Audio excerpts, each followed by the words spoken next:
Taking a look inside of the 2026 all-new Hyundai Palisade.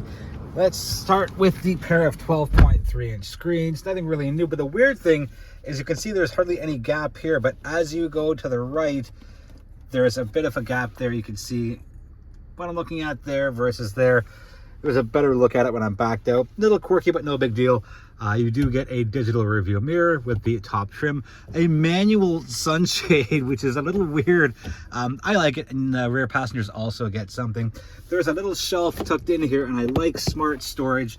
Speaking of smart storage, there's a bunch of stuff down here, 2 levels, and that frees up a bunch of space for a wireless charger. 100 watts for max charging, very cool. And then you get this, which opens in 2 separate ways as opposed to it just going up like that. Very nicely done. Typical Hyundai stuff, you get rear seat controls of the passenger from there, because if you want more leg space as a rear passenger, you have it.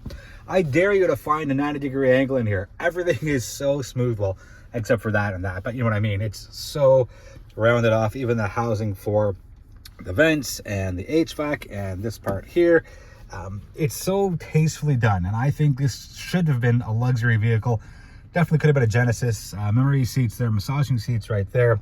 Very typical. Let me back that out a little bit. Hyundai steering wheel for the Morse code instead of the H. No sunglasses holder, a bit of a miss.